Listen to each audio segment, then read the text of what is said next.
Some people are using methamphetamine to enhance sexual pleasure. Chemsex is when people, often gay men, take libido-enhancing drugs. I mean, all you have to do is hop online 1 a.m. and the people that are online there tend to be awake because they're on it. And there were about 20 gay guys, all beautiful in little skimpy underwear, doing drugs on the tables, having sex in the bedroom. It took us less than 48 hours to be invited to a Chemsex party using an online hookup app. One guy, he would just give me thousands and thousands of dollars worth. So I was getting massive hits of it every time. I would sit on the ground and just start shaking, and I thought like this light was coming out of my head. With Chemsex, it comes to the point where I don't have sober sex anymore. I only have sex when I'm using P.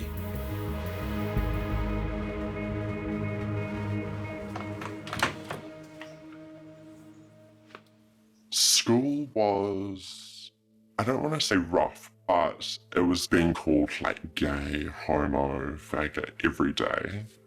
Every day? Every day.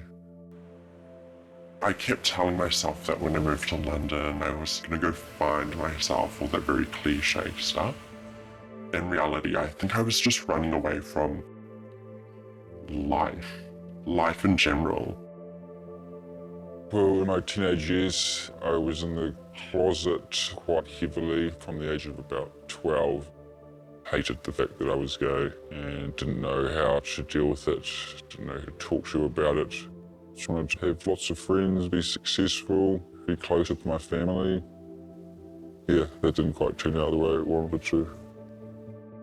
My name is Liam Miscellaneous, formerly known as Liam Martin, or to a majority of the public, Wave Rider on Instagram. I never really came out to anyone until I was about 19. I grew up kind of just being called a girl and a faggot from the get-go, you know, even though I had no actual sense of myself. Kept things hidden for about 7 years until I came out when I was 19. Friends would say to me, like, your hands have gone a bit loose, you know, they've gone a bit limp. You're crossing your legs a bit more. Everyone I'd met that was gay was through Grindr. I mean, I was never really into the big sex scene. It was just, I wanted to have relationships with people. When I was younger, obviously, I had no confidence. Meeting guys sober was always very difficult, and I'd always be very coy. And even if a friend was perhaps trying to set me up with a guy, I'd pretend I wasn't interested. But then, being high, it was very easy. My first ever Instagram post was back in 2011, which is when the app had first been founded. I would say my big breakthrough was after posting a photo of Ariel the Little Mermaid, and I found that people really resonated with the art of imitating celebrity photo shoot culture in a more cheap and humorous manner. At one point, my peak, I had 2 million followers. That's a lot of people. Well, joining us in the studio, Liam Martin. Hello. Hey, How are you? Here. Oh, AKA Wave Rider. When you get a good response to what you're doing, and I think a lot of people continuously crave that. I believe that that was one of my first addictions, you know, was social media. I felt like I was under so much pressure to consistently provide these photos for people.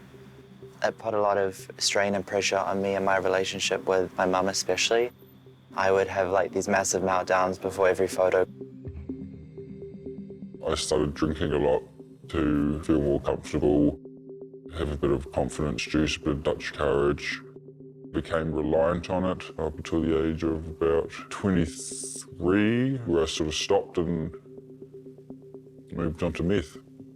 Cocaine just seemed very exciting, and everyone's doing it in London. At the end of the night, when I was really high, the euphoria would be rushing and I would be feeling frisky.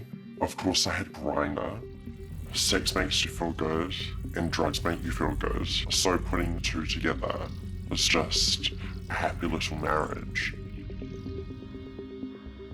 My mum told me to leave the house and I left, and I lived out of my car for a bit and on the streets, but I kind of kept it a secret from most of my friends because I didn't want them to know that situation I was going through.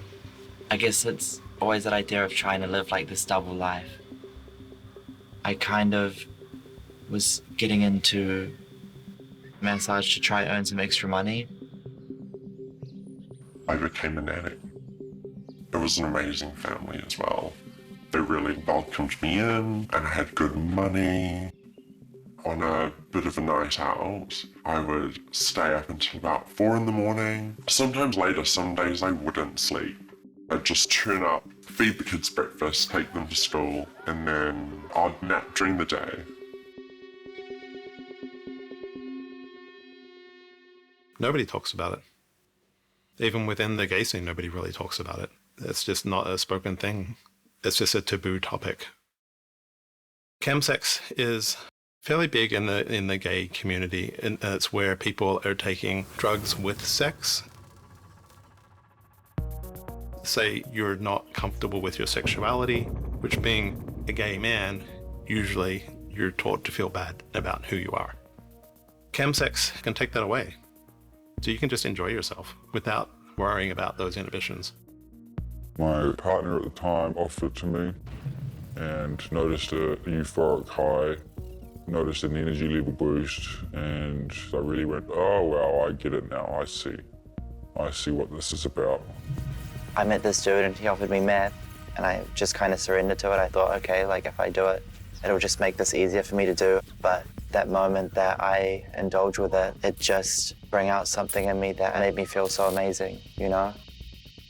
I feel absolutely bloody brilliant. I feel out the gate. I feel like my ideas are stemming from a higher consciousness. Like I'm in touch with aliens. I'm hearing voices. I'm schizophrenic. The thing with gay guys is that they like drugs that bring around affection and connection. So your MDMA, your ecstasy, all those kinds of things are very much kind of lovey connecting drugs. And that's where crystal meth kind of fits really nicely in with that space. It was really sad leaving London. More or less built a family there. Instead of coming home straight away, I moved to Melbourne. I had those urges to replicate what I had in London, and I still had no social skills in the way of talking to other gay men sober, so it wasn't actually the drugs that I wanted, it was just that connection on an intimate level. I was, I suppose the word is an escort. I didn't put myself through anything I didn't want to do. I knew other people had known, and I didn't know what their perception of it might be. What were you worried about? That people thought I was a prostitute, you know. One time, I had had drinks with some friends, jumped on Grindr when my friends left. I had messaged a guy who said he was high and that he had cocaine. I went over to his place and he offered me a drink. The next thing I knew, I was waking up in a bed and I couldn't move, I was incapacitated. Yeah, he raped me several times. I remember him just screaming at me like I was doing something wrong, but I don't know what. In the moment, I did think he was going to kill me. I'd come to, I'm not sure how long I had been there, but he was outside on the balcony. I grabbed my things and went out the door. While I was waiting for the lift, it was just the longest wait of my life. I just kept looking at the door because I thought he was going to come through. I remember scrubbing my skin raw afterwards because I felt like no amount of cleaning could just rid me of how disgusting I felt. I didn't tell anybody what had happened, and I didn't think I could. I didn't want to.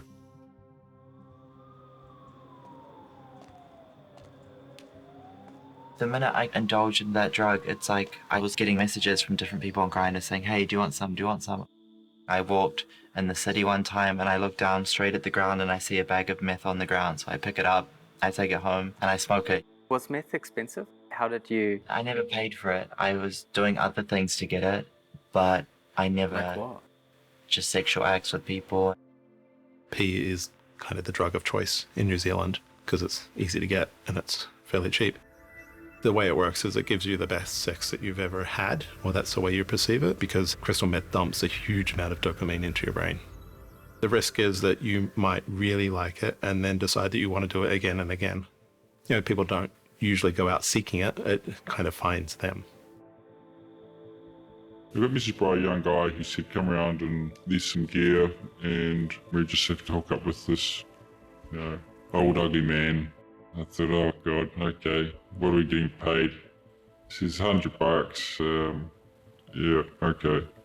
You know, why not? I hadn't come back to New Zealand to heal. I wish I had have. That's when I turned to methamphetamine, the drug that I had kind of always said that I would never touch. I would jump on Grindr and go smoke methamphetamine with random guys here in Auckland. And the problem in a chemsex space is that because you've dropped your inhibitions and your ability to assess risk, you may not be using condoms all the time. Condoms just aren't thought about. It's almost a given that you won't use them. And every time that I would go and have chemsex, the next day I would think, oh, fucking hell, like, I've got HIV. But then, of course, the following weekend, it would repeat itself. On the grind, scrolling away, come across someone that says P&P on their profile, or looking for puff or looking for chuff, message them. Go to their house and you start smoking, and then porn on the television. There's like a little bit of sex, and then more drugs, and then sex and more drugs. I would personally try and get it out of the way, the sexual side. I was just there for the drugs. A lot of the time spent on Grindr looking for other people to join. And what sort of people are you meeting there? Younger guys in the same position as I am, who are relatively weak and can't support themselves. There were some people I could feel was uncomfortable, didn't want to be there, having to get naked when they might not want to get naked, they might just want the drugs. It just numbed the pain from thinking about my rape every day. Because when I was sober, that is all I would think about. Wanting to kill myself, ways I could do so. So it was pleasurable to indulge in not having to think. I started to realise that it is eating away at my self-esteem, it is making me feel like shit, this is what I'm going to be associated with, and people will figure out that this is who I am and this is what I'm doing. I noticed I was susceptible to psychosis. I was doing 400 push-ups a day, 400 squats, 400 sit-ups. Like, I was under the impression I was taking the best care of myself possible. I went 3 days without sleep one time, and by that point, I genuinely started seeing objects morph into people and then back into objects again. I went onto my public platforms, and at first I was like bragging on live streams that like meth was the best thing ever and everybody needed to try it. Fuck. I need meth. I've had my friends fucking shit on me for fucking nothing, when all I've done is been my best fucking self to them. Fuck you all, I've done more for this fucking community than any of you cunts have, so get fucked! I remember scrolling through my phone and going through Grindr and trying to find my ex-partner, thinking that each profile I came across was him trying to reach out a message to me to let me know that he still loved me. That's what I was hoping to find. I had a relationship. I'd actually told him all about my past traumas, but I didn't really elaborate on how I had been coping.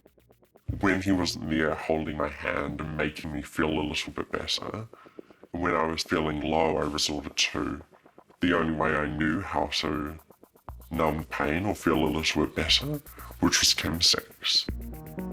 The last instance I'm trying to think, almost 2 years ago now, it was with 2 random guys at a hotel room in Auckland CBD from 3 in the afternoon until 5 a.m. the next day. One of the guys who was sitting next to me, I'd asked him to give me a blowjob, and he said that he couldn't because he had no tongue. And I found that very sobering. I kind of thought, what the fuck am I doing here? And I ended up just leaving. I was walking around town thinking that everybody knew who I was and that everyone knew everything about me. I started responding to it in a way that I thought was appropriate, yelling and screaming out at people in their cars saying, "Screw you, I know you know who I am." Just absolutely crazy. He found out because he saw me on Grindr searching for Chemsex. He wanted an answer for why I was doing these things, and I didn't know myself, and I was really scared because I couldn't control these urges. Most extreme thing that ended up getting me institutionalized was that I went on to live stream and I threatened to kill the Prime Minister.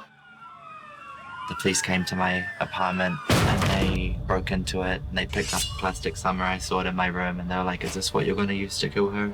Put me in handcuffs, escorted me down into the police car.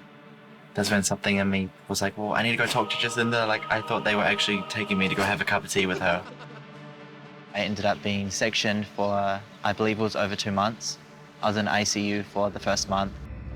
Threatened to kill myself several times in psychotic situations, and my parents called up the police and got them to arrest me. They actually then got the rights to section me. I was in an institution for about 2 months and sent down to a private exclusive rehab, which cost my parents a fortune to put me in through. All the people who were around me knew that I was struggling, and they'd gone and told my family.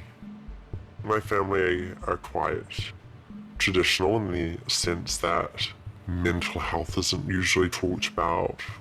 They asked me what I needed, and I said I need to go see this therapist, and had the ability to throw money at the problem, which, yeah, I'm very thankful for. There aren't a lot of services available, and the services available are targeted to the general population. Because we're dealing with a niche community, you'll reach out for support and you won't feel comfortable talking about what you're going through. You can't talk about the fact that you're going partying every weekend with lots of different guys having random sex, and you can only do it when you're on crystal, and they don't understand that world. I feel fried, I feel slaughtered. I don't know how to deal with this anymore. Okay? I don't know. I don't know the narrative of the story. It's so hard now with recovery, just regaining your sense of self. I feel like I can't freely express my emotions. I feel that I cannot connect with the majority of people on a conversational level. It's not pleasant coming out of that whole experience and reflecting and seeing different ways you were used and people are feeding someone's addiction. People perceive me now as a drug addict, and I've lost the respect and the trust that it is that comes with doing the drug, and that's just a natural thing. I understand that. Looking back off what I have learned about myself through my therapist, when I would put myself in these dangerous situations, I really didn't care. I think I have learned some sort of self-worth, and I know how to take care of myself a lot better. On the days that I am feeling low and worthless, I have healthier outlets now. I know how to overcome those feelings. I have to learn how to smile again and stay there and be proper and laugh, you know. I'd love to laugh again like I did when I was a kid. I love dancing. I really do. It doesn't look coordinated to majority of the people who are watching, but to me it's just a release of the chaos which is going on inside me. Starting a cleaning business, landscaping as well on the side. I've got a partner at the moment. It definitely takes my eyes off any potential triggers. Yeah, it keeps me happy. It took me losing virtually everything I ever knew for something to snap at me and go, I can't continue this life. I just Like I want to feel a bit normal again, you know? I don't know if I ever was fully normal or anything. I mean, I'm much more comfortable with it, being gay and meeting other guys. I still carry a bit of internalized homophobia, if I'm honest. Getting like a greater self-esteem and looking after myself a lot more, it is something I'm acknowledging. You know, we've come a long way from where we were. You know, we had homosexual law reform. It used to be illegal to be gay. You could be arrested for having sex with another man. You know, we've gone beyond that, but we need to go further and empower people. If I started using chems to deal with my sexual identity or my body image or homophobia around being gay, I haven't dealt with it. I've put it aside in a box. And now that I'm not using chemicals anymore, I need to open that box and I need to actually come to terms with what that is, then learn to love myself so I can love others. Once people are at that point, I think chemsex would lose its attraction.